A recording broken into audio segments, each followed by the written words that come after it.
sa tanan kaninyo mga invest sa Regine Kappa o Almamico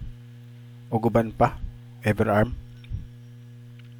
Daghang salamat og nitambong kamo mayang buntag kanyo as manedre. Ato ang iskutan kining mga investment, di ba man? Wala ko ni apila na ako mga kaila ng apila ng Regine, kaning Almamico, kining Kappa. Pero ako ni apila na mahurot pala akong kwarta na.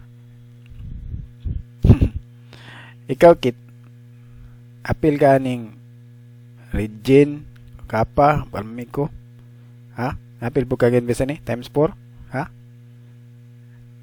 Ang sakay masulti pod nimo aning mga investment sa Mindanao nga daghan na kuha og kwarta pod. Ako interesado investment daghan ko mga baligya sa muang palengke sa matindahan pisto ba palengke. Maligya ko kamunggay, mga lagutmon, mga gulay. Maninok kilang na kanang mga investment na mga maligya may times 4 pa ka din na mga recruit pa ka mga kuha lang kag direct referral wala na kuha na sa mong pisto no makita na may sa kalibo say kung maswertihan pa gani maabot mi og 3,000 5,000 kaya kayo na sa mga pisto din ako na mga region ng mga Kappa mga 30% pengon nila nga kining Almamico o kaning Everarm na pag ito'y baboy wa ko ni apil tong baboy kay mahurot ra akong kwarta may pa mamaligya ko sa palengke daghan pa kog halin klarong kwarta ba wa ko yun sana kay ako nagatigom ko kwarta kay gusto ko mo dato gyud koy sana di ko gusto anang bitaw tinuod ng gisulti ni Kit mga higala o gani kamo makasaksi daghan gyud na wadag kwarta po dining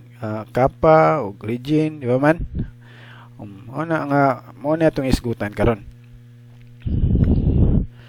kana manggong Kappa Regine o kining Almamico o kining Everarm easy money man na akong pangalan ba money lagi ingat mga higala mga labi na mga Bisaya diha ang kuha lang po masulti kanang ganin mo masulti mo adto sa inyong balay nga mangumbinsi ning times 4 tanawon yun ninyo kung unsa gyud ni nga klase nga negosyo kay basin ug unya nga di ni mawarang kwarta na to ni kay suswafting lisuda ba gyud mangita kwarta nya glisod ta dali ra kay rila kuhaon mawala na times 4 lagi pero masaradan ka apil kag kawaay mong kwarta ta pati daghan namin tawag na pordoy biya gyud ani no but lang ang uban naka-recover ba karon ako nagtituray ko sa tindahan na mo pagsige ko bantay kada adlaw o maligya ako kamunggay mga lain lang mga lagutmon mga gulay plano gani ko nga magbutang po kog bugasan dito kay para madako-dako akong income no maabot og mga 3,000 o 5,000 bitaw tinuod na tama ng plano ni Kit no mag yun sa tawag binegosyo yun di ba man ikaw negosyante po ka muna nga kini tuwag gining hunahunaon una ta mosulod ining mga investment scheme kay base ning duha ka mga banggiitan usab tinuod na kay lisod jud pangitaw ng kwarta muna nga kita mag ingat yun ta ining mga investment no tarong ta ni nga tinuod na mani no og kining unsa may puy masulti ninyo kining kabahin ining mga nabiktima na sa ining Regine kay daghan gyud biya gyud nga na biktima aning mga Regine na maligyag kabaw mga baka akong masulti gyud ining mga naka invest na dawat-dawat na lang dawat kay para maka-move on ta ug di na ta maghuna-huna pa atong mga nawala kay mas labita mawad-an kung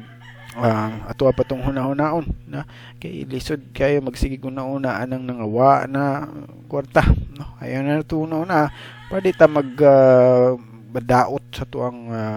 una lawas ato madaot ana kay mara makabaton pa ta og nindot pang panglawas mo na lang na no? Para di ta ka problema pa ug sa pay mga problema na to.